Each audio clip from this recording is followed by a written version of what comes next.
Let's fight बयानबाजी। राजस्थान के पूर्व सीएम अशोक गहलोत ने सचिन पायलट को लेकर कहा है कि वे कांग्रेस छोड़कर कहीं नहीं जाएंगे।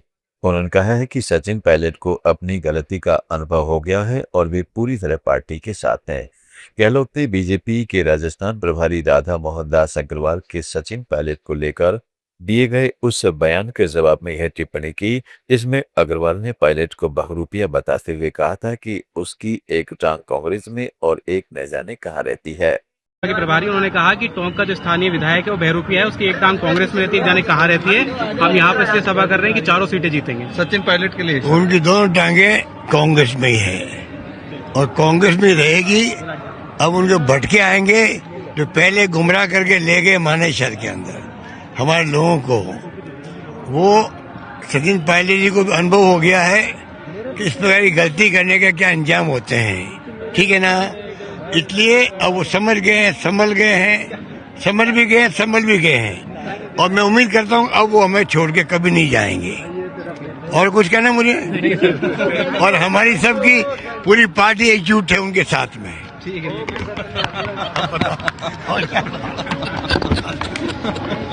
अब बड़ी खबर नहीं। पश्चिम बंगाल विधानसभा चुनाव को लेकर अशोक गहलोत ने कहा है कि यह ऐसा चुनाव है जिसमें कोई भी स्पष्ट अनुमान नहीं लगा सकता।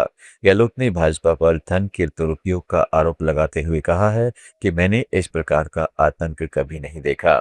देखिए, इतना धन का दुरुपयोग कर रहे हैं वो लोग, इतना इलेक्शन कमीशन का दुरुपयोग कर रहे हैं।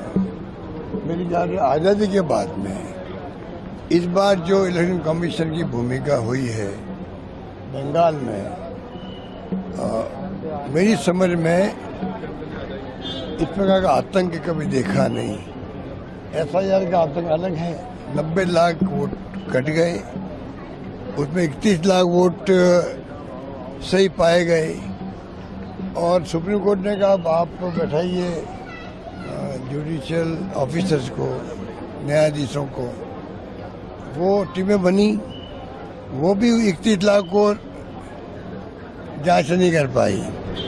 कोई 137 वोट ऐसा कुछ किया, 137 वोट। आप सोच सकते हो, मेरी दृष्टि में तो चुनाव पोस्टपोन क्यों नहीं किया इलेक्शन कमीशन ने।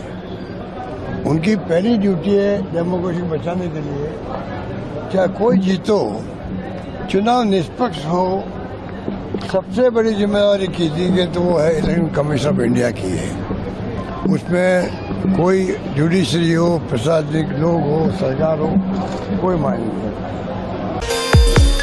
गृहमंत्री अमित शाह ने आरोप लगाया है कि ममता बनर्जी के शासन में सिंडिकेट राज, भ्रष्टाचार और गुंडागर्दी चरम पर है। उन्होंने कहा है कि चुनाव नतीजों के बाद भाजपा सरकार पत्ते ही ऐसे तत्वों का हिसाब बराबर कर दिया जाएगा।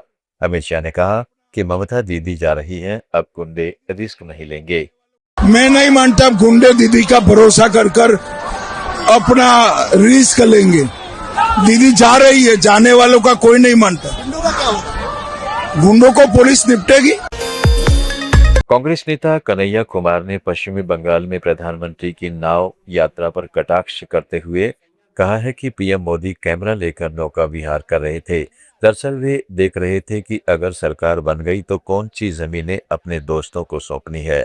उन्होंने आरोप लगाया कि केंद्र की भाजपा सरकार विकास के नाम पर केवल अपने करीबी उद्योगपतियों को फायदा पहुंचाने में लगी है। और हिंदी फिल्म में गाना बजता था, मेरे पिया गए रंगून वहां से किया है टेलीफोन, सैया गए कलकत्ता। अब कोई कलकत्ता काम करने के लिए नहीं आ रहा है। बनिस्बत कलकत्ते के लोग अलग अलग प्रदेशों में जा करके काम करने के लिए मजबूर हैं।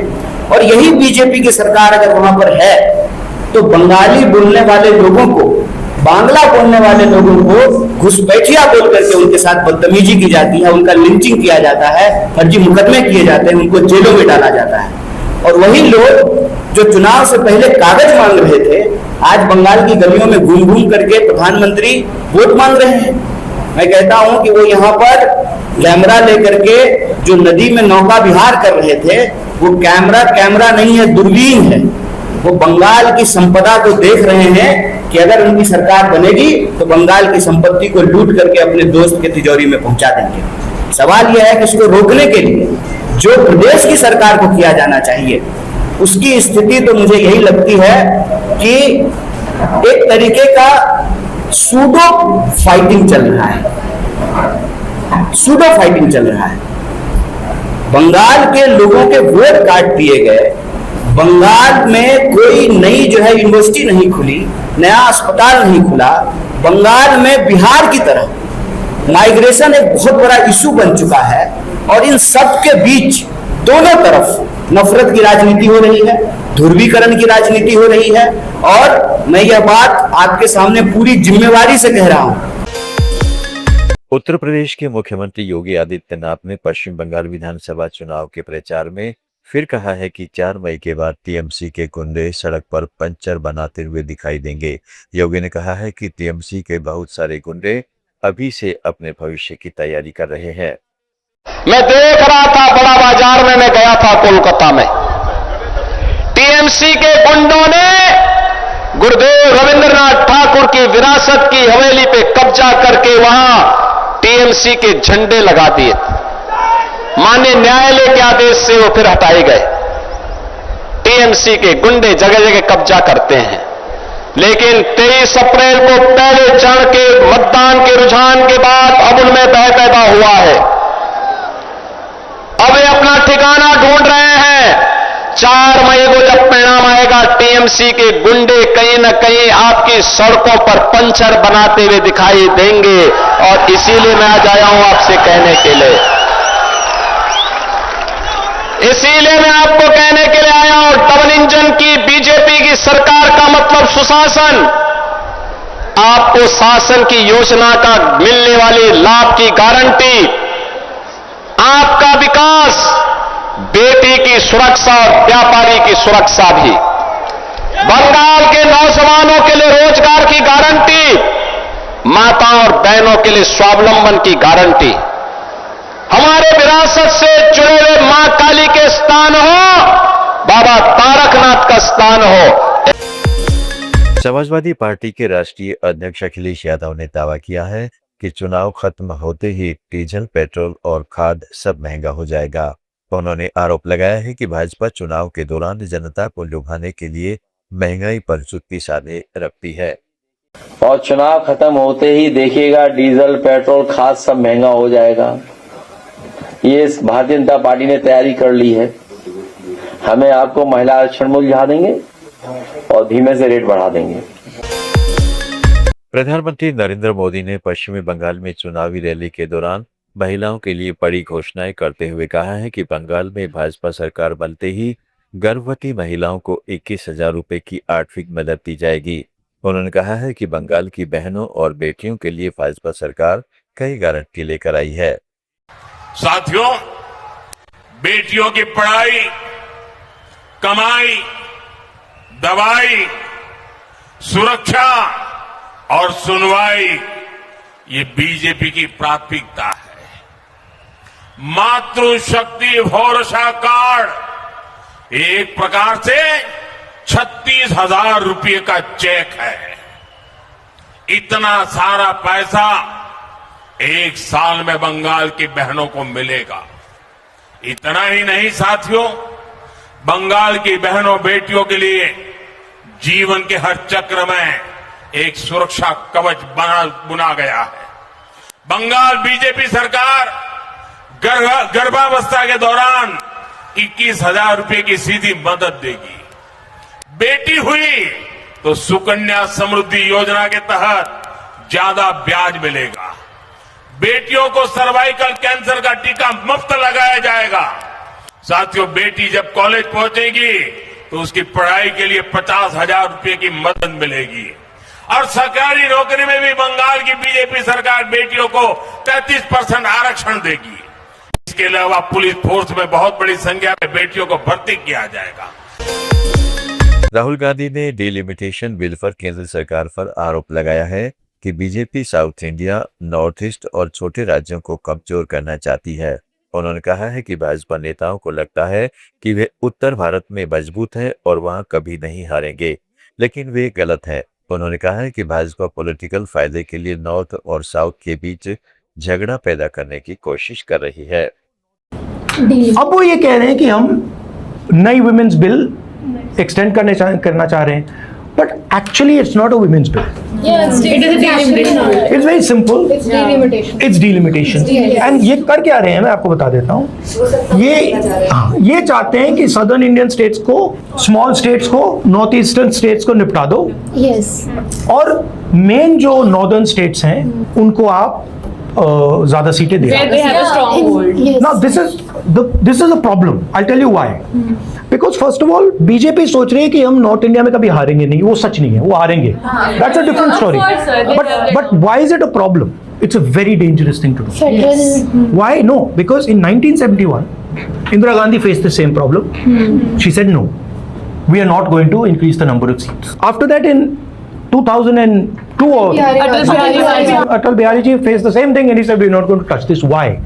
Because if you change the number of seats in India without very carefully taking into account the consequences, you will risk war between the south and the north. Right? She's sitting from Kerala, there's Tamil Nadu, there's Andhra, there's Telangana, there's Karnataka. They will say, listen, what are you doing? वाणिज्य एवं उद्योग मंत्री पीयूष गोयल ने भारत को विकसित देशों के लिए मैन्युफैक्चरिंग हब बनाने की बात कही है. उन्होंने कहा है कि देश अब न केवल घरेलू बाजार बल्कि वैश्विक बाजारों के लिए भी बड़े स्तर पर उत्पादन का केंद्र बन गया है. उन्होंने कहा है कि भारत द्वारा किया गया प्रत्येक फ्री ट्रेड एग्रीमेंट एक बड़ा रोजगार जनरेटर साबित होगा. With growing opportunities to leverage the investment that comes in along with this free trade agreement, the fact that in New Zealand there's a growing Indian diaspora, currently at about 360,000 people, expected to cross 400,000 Indians very soon. More and more of our students going there because of the shortage of people. A lot of the technologies that are developed in New Zealand universities, New Zealand innovation centers, which cannot find enough market in the small New Zealand or oceanic market, looking for competitively priced products to export to the rest of the world. This agreement provides stability and certainty to businesses, and therefore a number of technologies that New Zealand can bring to India, can produce from India and supply to the rest of the world, given that now we have such a large span of trading partnerships and free trade agreements. So India is becoming gradually a hub for developed countries to manufacture at scale for the domestic Indian market as well as for other markets around the world. So I can personally see that each of our free trade agreements will be a huge job generator. Bhajpa के राष्ट्रीय अध्यक्ष नितिन दबी ने राजस्थान के टोंक में जनसभा में कहा है कि प्रधानमंत्री के नेतृत्व में सरकार देश भर में महिलाओं को सम्मान, सुरक्षा और स्वाभिमान देने का काम कर रही है. उन्होंने कांग्रेस पर महिलाओं को उनकी हिस्सेदारी देने में बाधा पहुंचाने का आरोप लगाया. यही तो हमारी सोच है, यही तो हमारे संस्कार हैं कि हम भारतीय जनता पार्टी के कार्यकर्ता राष्ट्र प्रथम के नारे से काम करते हैं. पार्टी नेक्स्ट और सेल्फ लास्ट की भूमिका में हम काम करते हैं. हम मानते हैं कि राष्ट्र के लिए हम काम करते हैं और राष्ट्र के लिए हम मरना भी और समर्पण भाव से काम करना अपने आप को मानते हैं. मित्रों, आज जब हम एक और अपने संगठन को मजबूत कर रहे हैं, वहीं पर देश में ऐसी ताकतें भी काम कर रही हैं जो लगातार इस देश को कमजोर करने का प्रयास करती हैं. आज माननीय प्रधानमंत्री जी के नेतृत्व में जिस प्रकार से देश भर में मां बहनों को सुरक्षा देने का काम, सम्मान देने का काम, उनके स्वाभिमान को बढ़ाने का काम हमारी सरकार कर रही है, लेकिन दुर्भाग्य है ऐसे ही समय में कि वही विपक्ष अपनी मां को सम्मान और सुरक्षा तो नहीं दे सका, लेकिन जब हम उन्हें मां और को सम्मान और सुरक्षा दिया, अब उनके हिस्सेदारी की बारी थी. नारी वंदन अधिनियम के माध्यम से हम महिलाओं के उनके हिस्सेदारी को, उनके हक को बढ़ाने का काम कर रहे थे, लेकिन उसको भी रोकने का काम किसी ने किया तो कांग्रेस के साथियों ने किया है. मित्रों, मैं आपके माध्यम से कहता हूं, जो भी कांग्रेस के बयानबाजी में आज इतना ही. जुड़े रहे लेट्स माइक के साथ. आप सुन रहे थे let's mic more than radio.